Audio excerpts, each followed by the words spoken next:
Praise the Lord. நம்ம வாழ்க்கையில் நம்ம எல்லாருமே ஏதோ ஒருத்தங்களை நம்பியே இருக்கிறோம். ஏன்னா அவங்க நமக்கு வாக்கு பண்ணியிருப்பாங்க. என்ன நடந்தாலும் சரி நான் பார்த்துக்கிறேன், என்ன ஆனாலும் சரி நான் கூட இருப்பேன்னு. அது திருமண பந்தம்னு மட்டும் இல்லைங்க, டே டு டே லைஃப்பில் எத்தனையோ பேர் உங்களுக்கு எத்தனையோ காரியங்களை நம்பிக்கைக்குரிய வாக்கு தந்துருப்பாங்க. ஆனால் அவங்க கொடுத்த வாக்கை கொஞ்சம் காலத்தில் அவங்களே மறந்து போயிடுவாங்க.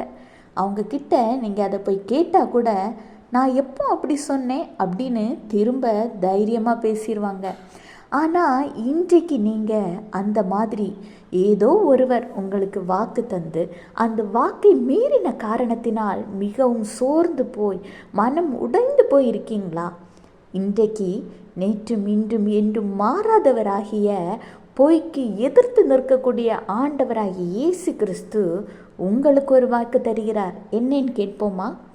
ஏசாயா 41:13, உன் தேவனாயிருக்கிற கர்த்தராகிய நான் உன் வலது கையை பிடித்து பயப்படாதே, நான் உனக்கு துணை நிற்கிறேன் என்று சொல்லுகிறேன்.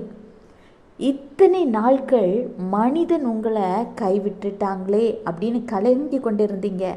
ஆனால் இன்றைக்கு நீங்கள் அதற்காக ஆண்டவரிடம் நன்றி சொல்லுங்கள்.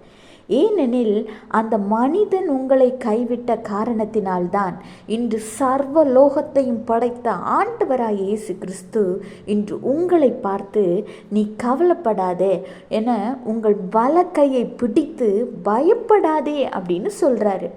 நான் உனக்கு துணை நிற்கிறேன் அப்படின்னு கர்த்தர் உங்களுக்கு வாக்கு தருகிறார். வேதாகமத்தில் வானமும் பூமியும் ஒளிந்து போனாலும் ஆண்டவருடைய வாக்கு தத்தங்கள் ஒளிந்து போகாதுன்னு இருக்குது.